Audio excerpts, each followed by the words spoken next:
বেড়িবাঁধে pipe বসিয়ে দীর্ঘদিন ধরে জমিতে নোনা পানি প্রবেশ করাচ্ছেন সাতক্ষীরার সিংড়িখের মালিক ও প্রভাবশালীরা। এতে বাঁধ ক্ষতিগ্রস্ত হওয়ায় পাশাপাশি গ্রামে প্রবেশ করছে লবণাক্ত পানি। হুমকির মুখে পড়ছে চাষাবাদ ও বসতভিটা। স্থানীয়দের দাবির মুখে সম্প্রতি এইসব পাইপ উচ্ছেদে মাঠে নেমেছে প্রশাসন।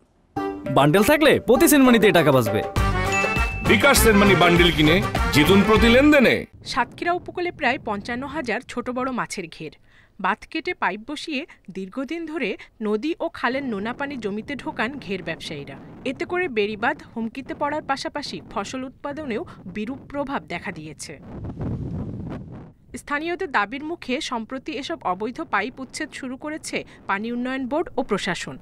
উচ্ছেদ অভিযানে সন্তোষ জানিয়েছে এলাকাবাসী। সাইড দিয়ে নোনা পানি নিয়ে যাওয়ার কারণে আমাদের ফল ফলালি গাছগুলো তো মারা গেছে, প্লাস কোনো পুকুরের মাছ চাষও করতে পারতেছি না বা খন্দপাতিও লাগাতে পারতেছি না। দেখা যাচ্ছে দীর্ঘদিন যাবত এলোমেলো অবস্থায় এই যে বেহাল দশা ছিল সেটা আজকে পানি উন্নয়ন বোর্ড একটু সজাগ হয়েছে। এই জন্য ওনাদেরকে এই পূর্ব কালীনগর তথা ৪ নম্বর ওয়ার্ডের পক্ষ থেকে সাধুবাদ জানাই। উপকূলীয় এলাকার বেড়িবাঁধ সুরক্ষিত রাখতে প্রশাসন কঠোর ব্যবস্থা নিচ্ছে বলে জানান উপজেলা নির্বাহী কর্মকর্তা। ঝুঁকিপূর্ণ, অতি ঝুঁকিপূর্ণ এবং সাধারণ এরকম ক্যাটাগরি করা আছে আমাদের।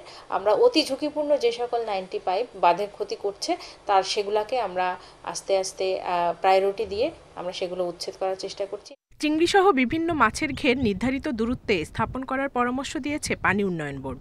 এই যে ঘেরগুলো বাঁধের গা ঘেঁষে নির্মাণ করা হয় সেগুলো যেন বাঁধ থেকে 50 মিটার দূরে নির্মাণ করা হয়, সেই দিকে যেন কঠোর পদক্ষেপ নেওয়া হয়।